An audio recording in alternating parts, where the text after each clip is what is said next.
as you go through and read through news articles about cryptocurrency and try to see what's trending or what people are talking about right now, it's bearish, okay? That's to say the least. If you go out there and Google cryptocurrency news or crypto news, some of the biggest stories are things like Three Arrows Capital, defaulting hedge funds, and brokers like Voyager holding people's money hostage. And this is devastating to say the least, but I want to draw some comparisons right now to the cryptocurrency world today and what we saw during the financial crisis of 2008. Because guys, I don't think that we're that far off, and I absolutely think that what these cryptocurrency hedge funds and these crypto exchanges are doing could lead to some catastrophic losses, yes, but even furthering the recession that we're already in. So if it sounds like something you're interested in, let's get started.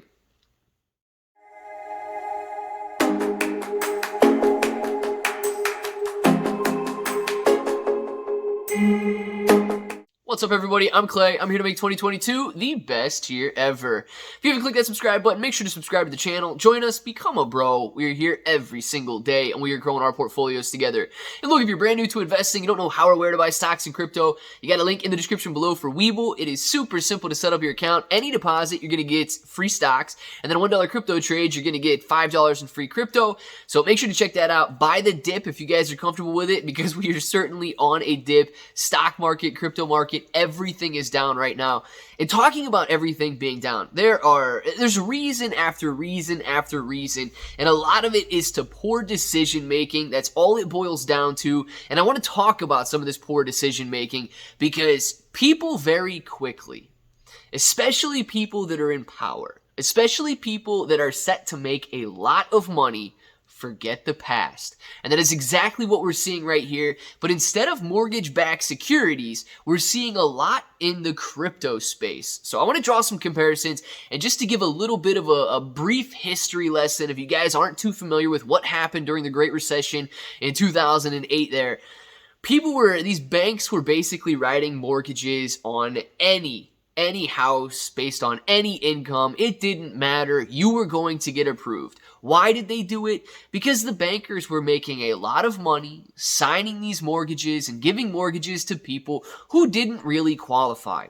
What was happening is those subprime mortgages, as you would say, because they had a very low, rate that they were going to be paid back, and they had very high risk, they were being chopped up and sold to investment bank after investment bank, and all of these different securities, right? These derivatives that were backed by the mortgages or backed by the value of the house themselves carried extreme risk. And guess what happens with extreme risk? Sometimes that risk comes to, fruition, and things fall out. That is exactly what happened, and we saw a catastrophic failure in 2008.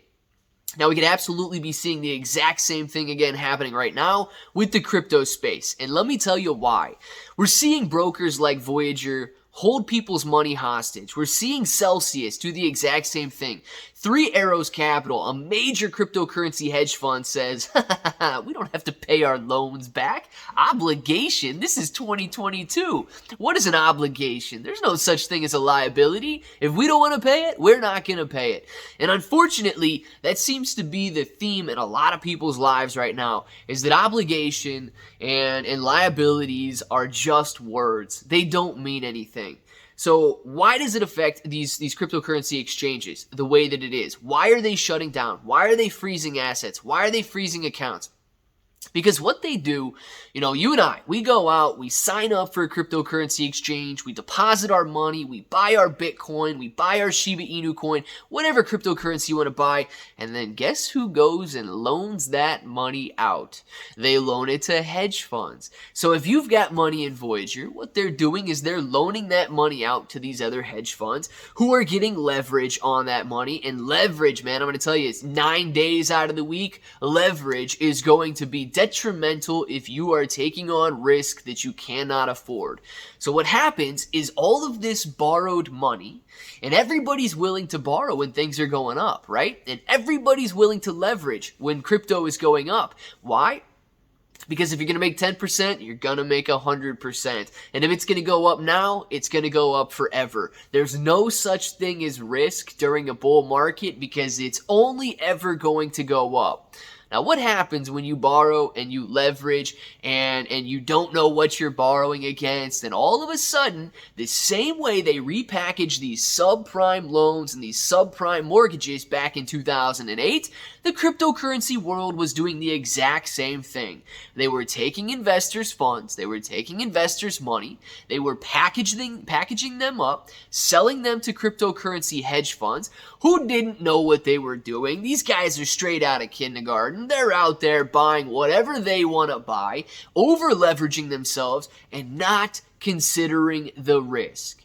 And then, wow, lo and behold, just the same way a house price can come back down, a cryptocurrency price apparently can come back down as well. And when it does, words like obligation, words like liability, they don't mean anything to these guys anymore. They're just going to say, all right, well, now it's time to close up shop. We tried our best. We tried our best with your money, yes. So it's not your money anymore. We tried our best to make a go of it. We wanted to make $1 trillion. I guess we couldn't do it. And all of a sudden, all of that risk is catching up to them right now. So the same way people were buying mortgage-backed subprime loans in 2008, they were buying these cryptocurrency loans in 2021. Now, 2022 has been a very hard year. Things are catching up to everybody, and we're seeing the fallout. Now, I want to say that this is absolutely devastating. In the same way that banks could not allow people to go withdraw all of their money in 2008, we're seeing the same thing happen with cryptocurrency exchanges, limiting withdrawals, freezing assets, freezing accounts, and holding people's wealth and worth hostage. And it could only get worse if this cycle continues. If we see major exchange after major exchange shutting down, major exchange after major exchange holding your cryptocurrency and freezing your cryptocurrency assets, things could get even worse. And one of the things that we have to remember is there's a lot more wealth in the world right now than there ever was in 2008. We have risen so much in value since 2008 that we have that much more to lose if it all comes crumbling down. Now, I know it's been a dark and gloomy and terrible video to listen to, right? But I do want to end on a positive note. What happened after 2008? The dust settled and we rose again. Like I just said, we have so much more wealth in the world right now than we did in 2008. And who's to say that in 2030, in 2035, the same time frame away, we will absolutely have that much more wealth in the world then than we do now. So things do look dark, things do look dirty, and things do look very difficult. But they can absolutely and will absolutely get better as long as time is on our side and we're able to push forward. So guys, we might have a literal crypto winter ahead of us. But if we get out of it the same way that 2008 minted brand new millionaires and brand new billionaires, 2022 could and will absolutely do the same thing. I want to know, plain and simple, down in the comments below, whether or not you guys are willing to survive this bear market and come out the other side and ride that bull market all the way to the top. Let us know down there in the comments. If that button right there is still red, make sure to click it, subscribe to the channel, join us, become a bro. We are here every single day, and we are growing our portfolios together. You guys got ClayBro883 on Twitter and Instagram. You're getting free stocks on Webull, and until the next time, hope that each and every one of you have an awesome day.